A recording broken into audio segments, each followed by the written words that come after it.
तर यानंतर एक मोठी आणि महत्त्वाची बातमी समोर येते। छत्तीसगडच्या बिजापूरमध्ये नक्षलवादी हल्ला झाला। नक्षली हल्ल्यामध्ये 7 जवान शहीद झाल्याची माहिती समोर येते। छत्तीसगडच्या बिजापूरमध्ये नक्षलवाद्यांनी हल्ला केलेला आहे आणि या नक्षली हल्ल्यामध्ये 7 जवान शहीद झाले। एक अतिशय धक्कादायक आणि दुर्दैवी बातमी। छत्तीसगडच्या नक्षल प्रवर्ण भागामध्ये बिजापूरमध्ये हा नक्षलींनी हल्ला केलेला आहे आणि या नक्षल्यांच्या हल्ल्यामध्ये 7 जवान जे आहेत ते शहीद झालेले आहेत। अतिशय दुर्दैवी आणि धक्कादायक अशी ही बातमी। 7 जवान, भारताचे 7 जवान या नक्षल्यांच्या हल्ल्यामध्ये शहीद झालेले आहेत। तर आणखी एक महत्त्वाची बातमी आपण बघतोय। एक महत्त्वाची बातमी, नक्षली हल्ल्यामध्ये 9 जवान जे आहेत ते शहीद झाले अशी माहिती समोर आलेली आहे। छत्तीसगडच्या बिजापूरमध्ये हा नक्षल्यांनी हल्ला केला होता आणि या भ्याड हल्ल्यामध्ये 9 जवानांना आपला जीव गमवावा लागलेला आहे। अतिशय धक्कादायक आणि संतापजनक ही बातमी।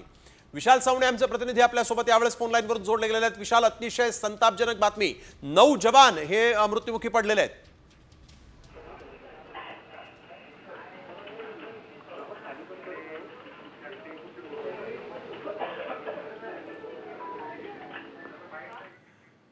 तर आपल्याबरोबर आमचे प्रतिनिधी विशाल सावणे यावेळेस जोडले गेलेले आहेत। विशाल, आपण बघतोय छत्तीसगडच्या बिजापूरमध्ये नक्षलवाद्यांनी हल्ला केला आणि 9 जवान शहीद झाले असं कळतंय, काय अधिक सांगाल? छत्तीसगडच्या बिजापूर भागातली ही घटना आहे आणि हा संपूर्ण भाग जो आहे तो नक्षली भाग असल्याचं बोललं जातं नेहमीच। आणि याच भागामध्ये ज्यामध्ये जवान बसली होती ती गाडी जात होती आणि तिथंच स्फोट झालेला आहे। आयईडीचा हा स्फोट झालेला आहे आणि या स्फोटामध्ये जवळपास 9 जवान जे आहेत ते शहीद झालेले आहे आणि 8 पेक्षा अधिक जवान गंभीर जखमी असल्याचं देखील समोर येत आहे। त्यामुळे आणि दरम्यान हा स्फोट इतका भयंकर होता की ह्यामध्ये जवानांची संख्या जी आहे ती वाढण्याची देखील शक्यता जी आहे ती दाट वर्तवण्यात येत आहे।